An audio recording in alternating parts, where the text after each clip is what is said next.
जी हाँ, एक्सरसाइज 12.1 सबसे पहली प्रॉब्लम है क्वेश्चन नंबर 3। देखिए ध्यान से। एक्सरसाइज नंबर 12.1 क्वेश्चन नंबर है 3।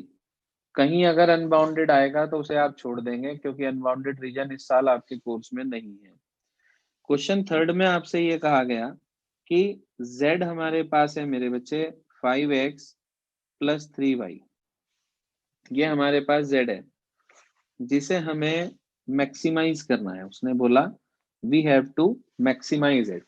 देखो z हमारे पास जो होता है वो सब्जेक्टिव फंक्शन होता है जिसे हमें या तो मैक्सिमाइज या मिनिमाइज करना होता है दिए हुए कंस्ट्रेंट के हिसाब से। अब जो कंस्ट्रेंट आपको दे रखे हैं वो क्या क्या है वो लिख रहा हूं मैं आपके सामने। कंस्ट्रेंट्स, जी हाँ। तो कंस्ट्रेंट में हमारे पास सबसे पहले दिया है 3x plus 5y less than equal to 15। 3x plus 5y less than equal to 15।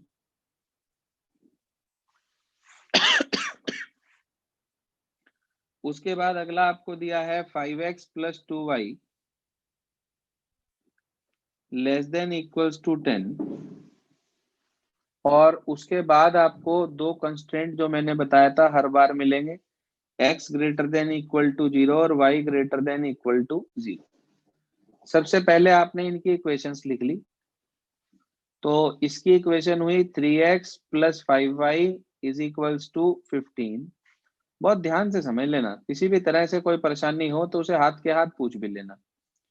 5x plus 2y is equal to 10, ये आ गया x इज इक्वल टू 0। अगला आ गया y is equal to 0। x equal to 0 मैंने आपको पहले भी बताया था, ये होती है y एक्सिस।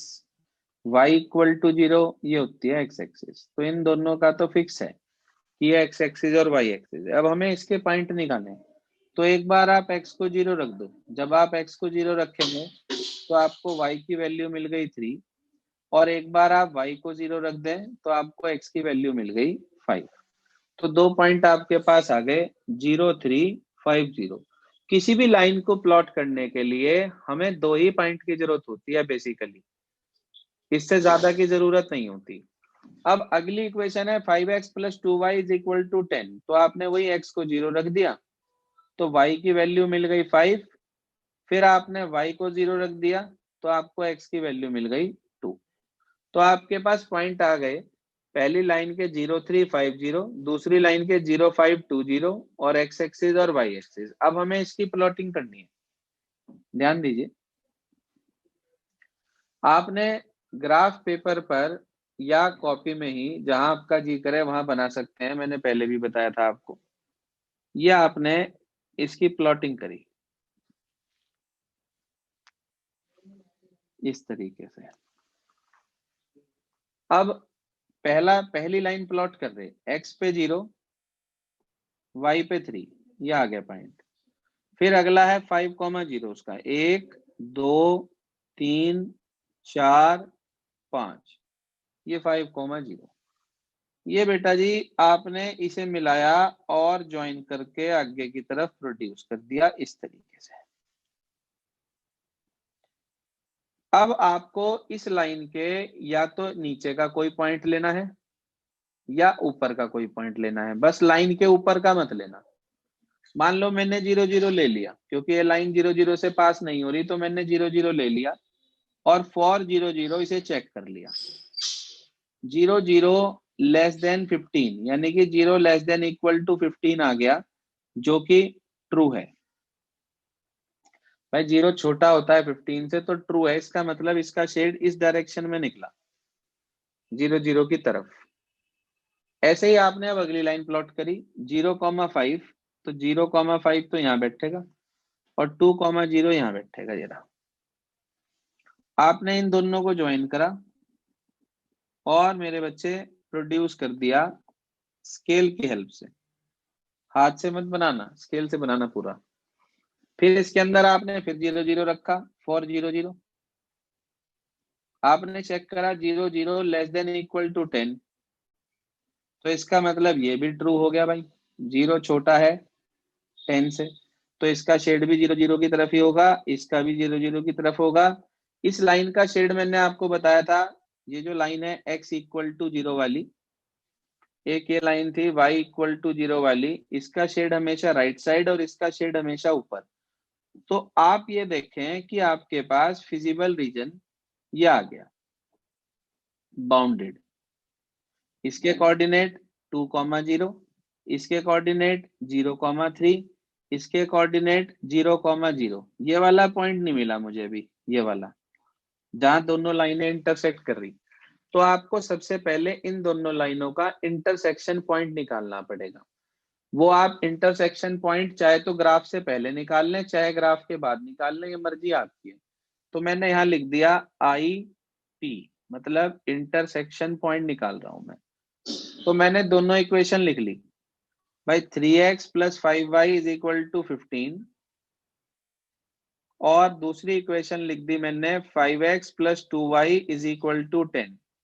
ये दो इक्वेशन आपके पास आ गई भाई, इन्हें सॉल्व करके मुझे बता दो, जैसे 10th क्लास में x और y की वैल्यू निकालते थे आप, बिल्कुल वैसे इन्हें सॉल्व करके मुझे x और y की वैल्यू बता दो कितनी आई। 2 मिनट दे रहा हूं, निकालिए तेजी से।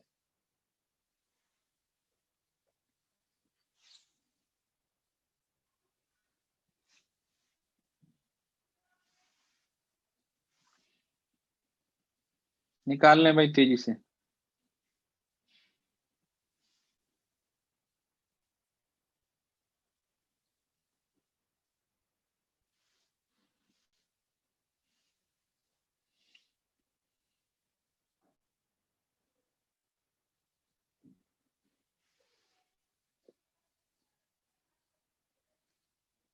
दोनों के कोफिशिएंट सेम बना लें और वैल्यू फाइंड आउट करके बताएं कितनी आई। 3x plus 5y is equal to 15, 5x plus 2y is equal to 10। Message आया है चैट बॉक्स में। 20/19 और 45/19, यही आ रही क्या भाई? 25/19 और 45/19। Yes yes sir. देख लें भाई, तो ये आपके पास इन दोनों का इंटरसेक्शन पॉइंट आ गया 20/19 और 45/19। ये आपको इंटरसेक्शन पॉइंट मिल गया इसका। तो आपने यहाँ पर मेंशन कर देना है, ये आ गया जी 20/19, 45/19, यहाँ पे आपने मेंशन कर देना है। तो भाई जो हमारा बाउंडेड रीजन आया, ये फिजिबल रीजन, इसकी हमने नेमिंग कर दी, इसे ओ कह दिया, इसे ए कह दिया, इसे बी कह दिया, इसे सी कह दिया। तो हमारे पास ये चारों पॉइंट आ गए। इसके बाद आपको क्या करना है, इसके बाद आपको टेबल बनानी है। ठीक है जी, इसके तुरंत बाद आपको टेबल बनानी है। वो टेबल यहाँ जगह नहीं है इसलिए मैं इधर बना रहा हूँ, आपको इसी के बाद बनानी है, ग्राफ के बाद। देखिए ध्यान से, टेबल में क्या करना है, हमें कॉर्नर के सारे पॉइंट्स लिखने हैं और z की वैल्यू लिखनी है बेटा जी। z हमारे पास है 5x प्लस 3y, और पॉइंट हमारे पास हैं, एक तो 0,3 है, उसके बाद 2,0 है, उसके बाद 20/19, 45/19 है, और उसके बाद है 0 0। आपको इन वैल्यूज को उठा के x और y की जगह रखना है और z की वैल्यू फाइंड आउट करनी है। तो वो कैसे निकलेगी, क्या तरीका है हमारे पास, देखिए ध्यान से। x को 0 रखा, y को 3 रखा, तो 3 3 या 9 आ गया हमारे पास। x को 2 रखा, y को 0 रखा, 5 2 जा 10 आ गया हमारे पास। फिर x को रखा 20/19 और y को रखा 45/19। तो 20 × 5, 100/19, और प्लस 45 3 जा हमारे पास आ गया ये 135। तो 135 और 100, 235/19 आ गया हमारे पास। ठीक है, ये 235/19। उसके बाद हमने 0 0 रखा इसके अंदर, तो 0 0 रखने पे 0 आ गया भाई। 235/19 ही हमारे पास लगभग वैल्यू जो जाएगी वो 10 तो से ऊपर जाएगी, तो 12.37। जो भी आएगी, तो मैक्सिमम वैल्यू जो है हमारे पास वो यही बनी। हाँ भाई, जो मैक्सिमम वैल्यू हमारे पास आई वो यही आई, 235/19। तो आप इसके बाद लिख देंगे लास्ट में टेबल के बाद कि it implies z has maximum value of 235/19 at 20/19, 45/19। या चेक कर भाई क्या रहा आंसर। ये कंप्लीट क्वेश्चन है जी आपके पास, बिल्कुल एकदम परफेक्ट। सर यही है आंसर। ठीक है जानवी, देख लें भाई, किसी को कोई परेशानी हो किसी स्टेप में, कुछ पूछना चाह रहा हो कोई, किसी कंस्ट्रेंट को लेके, इक्वेशन को लेके, ग्राफ को लेके, कोई भी बात ऐसी जो आपको क्लियर ना हो रही हो, वो पूछ लें आप। कहीं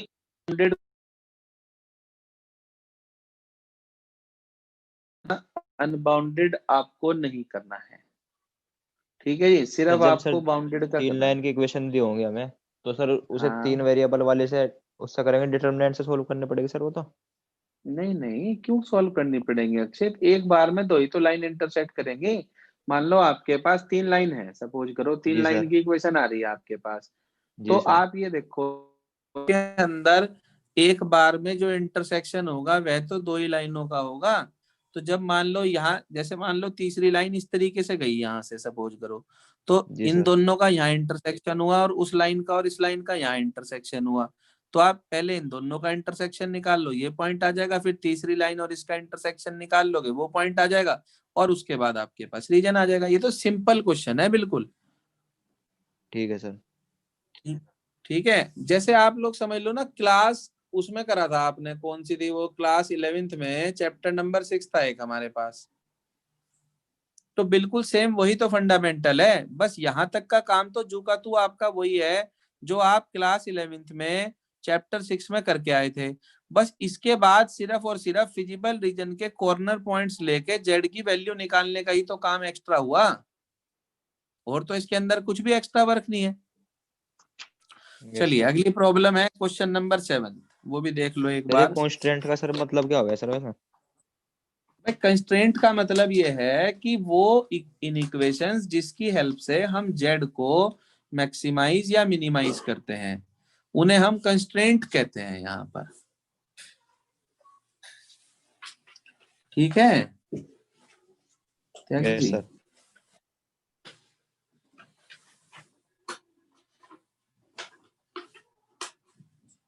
इसके बाद आप आ जाएं क्वेश्चन नंबर 7 पे। सर इस साल से जेई मेंस का एग्जाम 4 बार होगा। हाँ जी 4 बार होगा जी, बिल्कुल ठीक बात है, कोई दिक्कत नहीं है। इस साल से बहुत सारे ऐसे ऐसे चेंजेस हो जाएंगे जो आपने कभी सोचे नहीं होंगे, किसी ने देखे नहीं होंगे, इतना कुछ बदल गया।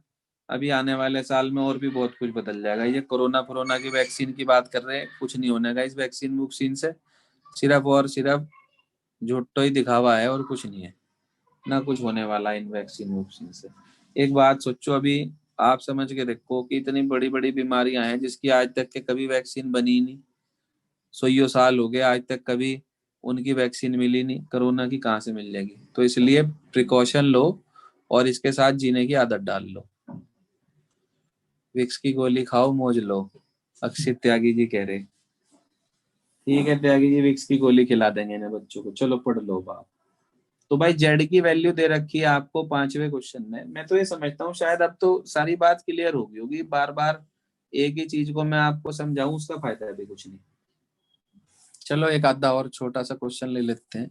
कहीं अगर अनबाउंडेड आ गया हो किसी ग्राफ में तो उसे छोड़ देना, मुझे नहीं पता, मैंने सॉल्व नहीं करे थे, मैंने तो आपको आइडिया से दे दिया कि इनमें शायद अनबाउंडेड ना आए, किसी एक आदमी आ जाए तो उसे ड्रॉप कर देना। तो आपके पास जेड दे रखा है 5x + 10y, यूं कह रहा है इसे मिनिमाइज भी करना है और मैक्सिमाइज भी करना है, दोनों है इसके अंदर, minimize as well as maximize, कोई बात नहीं। तो इसके लिए आपको कंस्ट्रेंट्स जो, सुनिए ध्यान से, आपके पास पहला है x plus 2y less than equals to 120, ठीक है जी। दूसरा है भाई बेटे x plus y greater than equal to 60।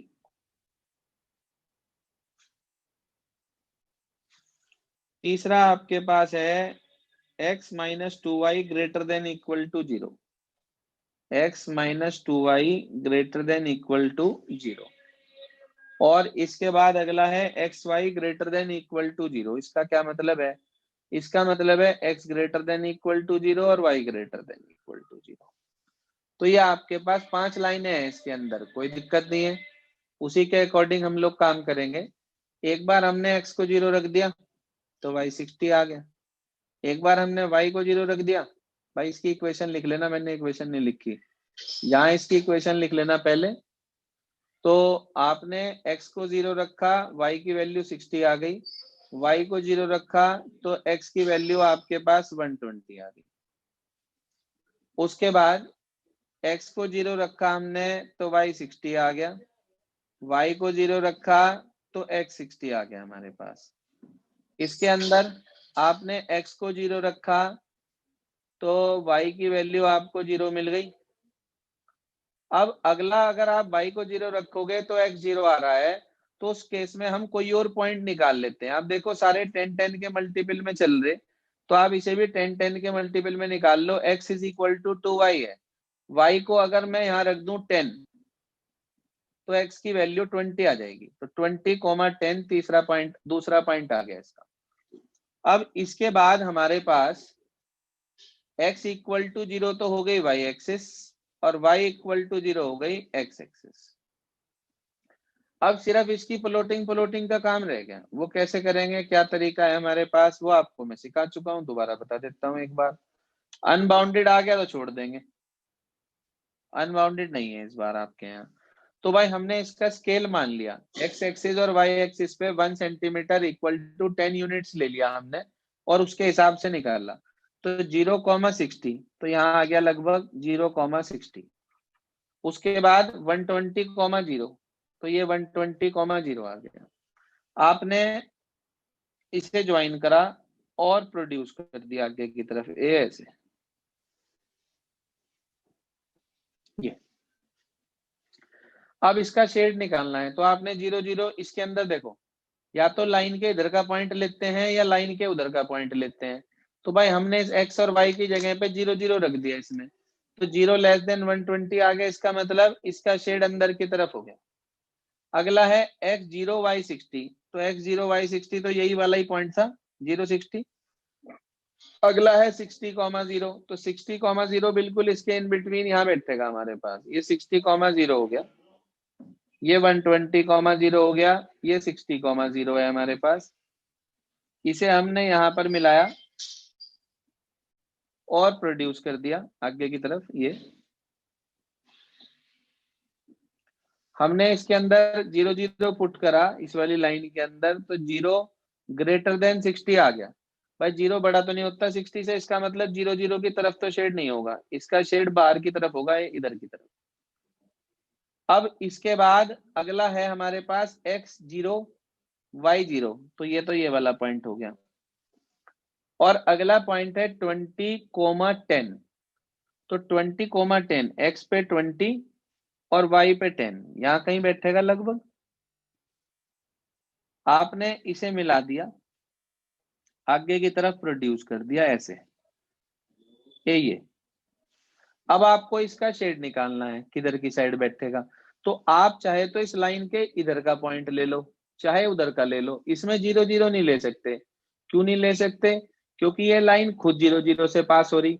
तो आप इसके अंदर कोई और पॉइंट ले लें, जैसे मैंने ये ले लिया यहाँ पे 10,0, x पे 10 और y पे 0, इसके अंदर पुट कर दिया। हाँ भाई 10,0 को सेटिस्फाई करवा के देख रहा हूं मैं इस पे, तो x को 10 रखा, y को 0 रखा, तो ये आ गया 10 ग्रेटर देन इक्वल टू 0। बिल्कुल ठीक बात है भाई, ये तो 10 ग्रेटर देन इक्वल टू 0 ही आ रहा हमारे पास, 10 बड़ा ही होता है 0 से, तो ट्रू आ गया ये तो।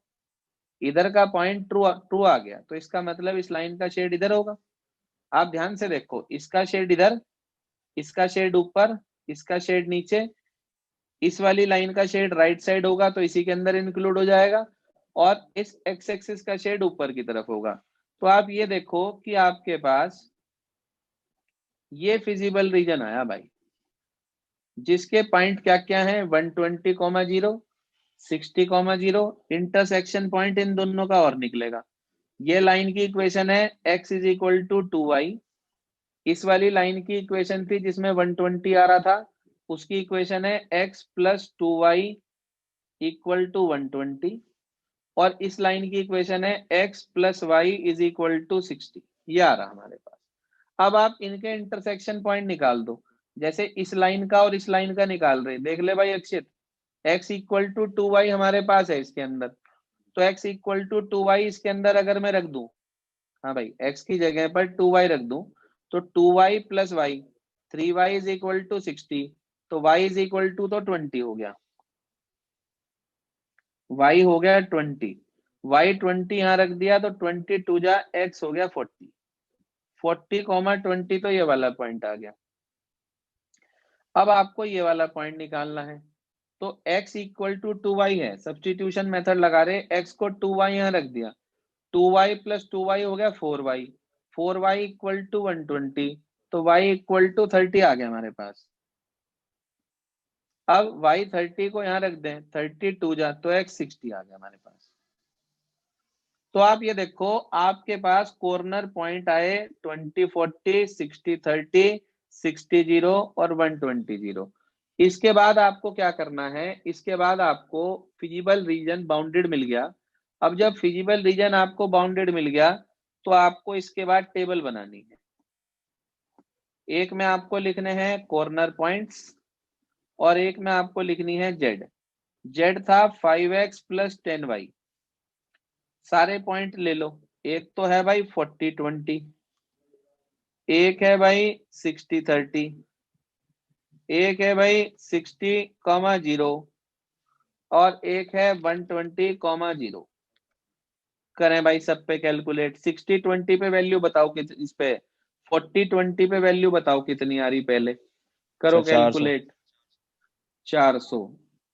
अगले वाले पे निकाल लो इसके बाद। 60 30 पे 400 आ रही। पहले पे तो आप बता रहे 400, अगला पॉइंट 60, पॉइंट तो ठीक निकाल लिया, इंटरसेक्शन पॉइंट गड़बड़ तो नहीं निकालना हमने कोई।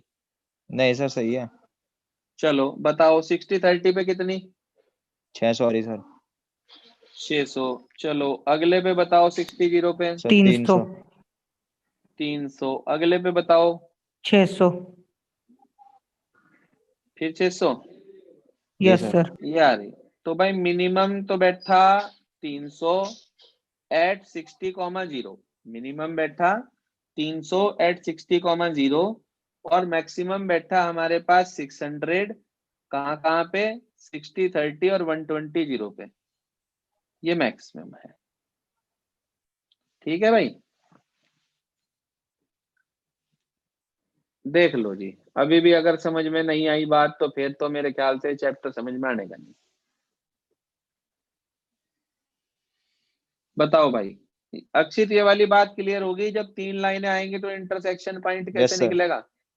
हाँ 2 लाइन का ही एक बार में निकलेगा ना इंटरसेक्शन, तो इसलिए ऐसे कोई टेंशन वाला विषय नहीं होने का।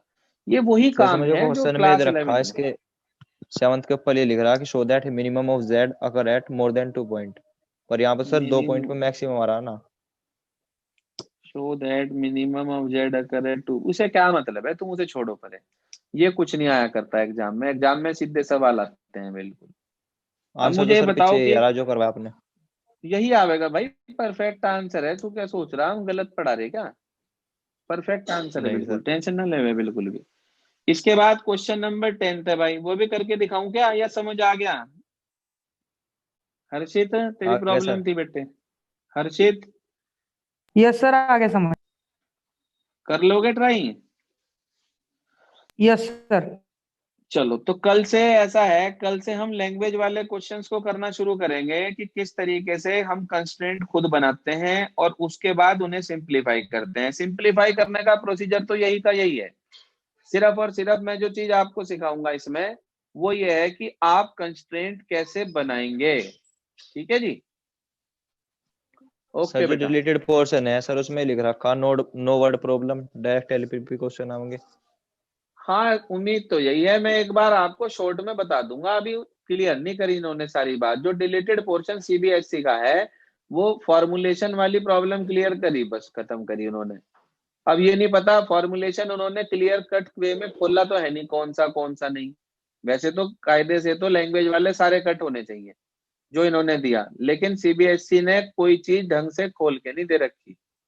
तो इसलिए मैं शॉर्ट में आपको बता दूंगा, वो आपकी इच्छा है। कल बैच इवनिंग में है। हाँ, इसी टाइम ही लेंगे। अगर कोई चेंज होगा तो हम व्हाट्सएप ग्रुप पर डाल देंगे। बैच के अगर टाइम में कोई भी परिवर्तन होगा तो वो आज ही डाल देंगे। रिकॉर्डेड क्लास कोशिश करता हूँ अभी डाल देता हूँ, महक ने कहा था अभी डाल देना। ठीक है बच्चे, ओके। तो सर इसमें सारी वर्ड प्रॉब्लम वाले क्वेश्चन करके देखना पड़ेगा। अरे भाई, जो जो कहूंगा वो कर लेना, 2-4 क्वेश्चन सिर्फ। ठीक है सर। ओके।